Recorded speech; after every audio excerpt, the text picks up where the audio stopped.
Hello everyone, welcome back to my YouTube channel. So student, आज के इस video में हम पढ़ने वाले हैं सामाजिक विज्ञान के भूगोल का पहला पार्ट यानी संसाधन एवं विकास। और इस पार्ट में प्रश्न लगभग 30 से 32 हो जाएंगे, इसलिए हमें इस पार्ट को दो भाग में तोड़ना होगा। और आज हम पढ़ने जा रहे हैं इस पार्ट का पहला पार्ट, और इसे हम बहुविकल्पीय प्रश्नों के तौर पर ही पढ़ने वाले हैं। तो चलिए वीडियो को स्टार्ट करते हैं।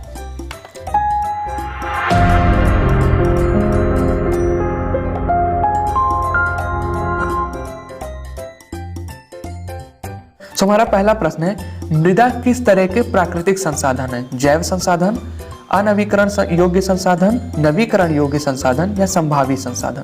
तो इसका सही उत्तर है वो है नवीकरण योग्य संसाधन। यानी जो मृदा यानी मिट्टी है वो एक नवीकरण योग्य संसाधन है।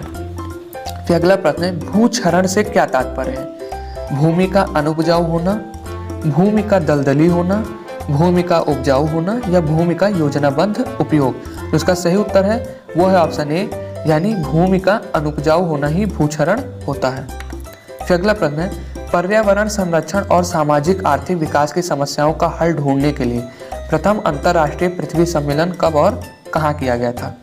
रियो डी जेनेरो 1992 में, कैपेंगहैंग 1997 में, साओ पालो 1999 में या टोरंटो 2000 में? इसका सही उत्तर है वो है ऑप्शन ए, यानी जो सबसे पहला अंतर्राष्ट्रीय पृथ्वी सम्मेलन हुआ था वो रियो डी जेनेरो में और सन 1992 में हुआ था।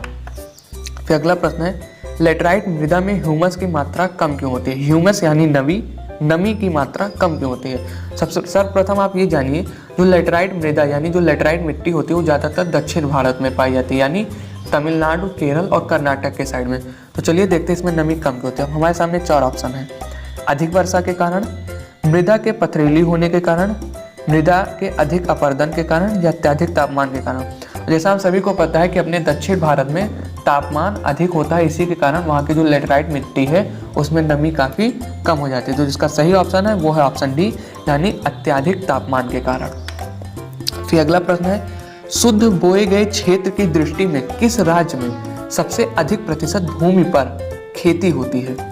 पंजाब और हरियाणा, उत्तर प्रदेश और बिहार, बंगाल और छत्तीसगढ़, गुजरात और तमिलनाडु?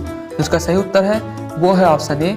जैसा कि हम सभी को पता है कि पंजाब और हरियाणा में ही सबसे अधिक प्रतिशत भूमि पर खेती होती है। फिर अगला प्रश्न है, मृदा अपरदन से क्या तात्पर्य है? मृदा यानी मिट्टी का जमाव होना, मिट्टी को नदी में बहाकर, मिट्टी के कटाव या बहाव की प्रक्रिया या इनमें से कोई नहीं? इसका सही उत्तर है वो है ऑप्शन सी, यानी मृदा के कटाव और बहाव की प्रक्रिया को हम मृदा अपरदन कहते हैं। फिर अगला प्रश्न है, निम्नलिखित में से कौन सा जैव संसाधन है? जल, जीवाश्म ईंधन, धातु या वनस्पति जगत? इसका सही उत्तर है वो है ऑप्शन डी, यानी वनस्पति जगत को ही हम जैव संसाधन कहते हैं।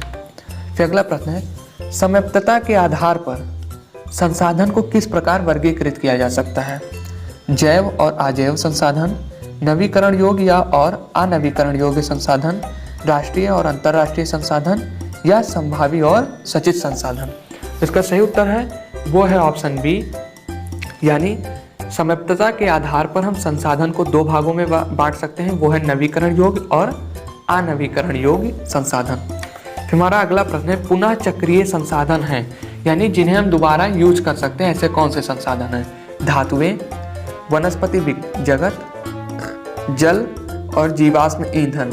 इसका सही उत्तर है वो है ऑप्शन ए, यानी जो धातुएं होती हैं उन्हें हम दोबारा यूज कर सकते हैं, गलाकर या पिघलाकर दोबारा बनाया जा सकता है।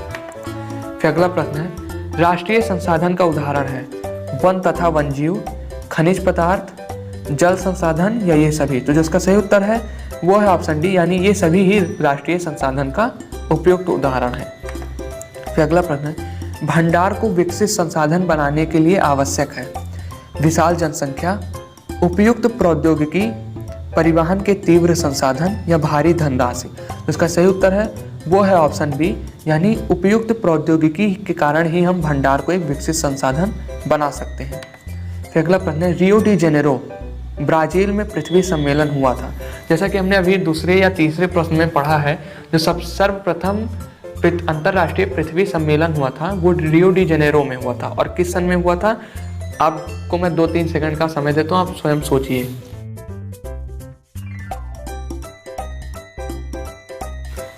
तो चलिए मैं आपको बता देता हूँ, सन 1991 में, 1992 में, 1993 में या 1995 में।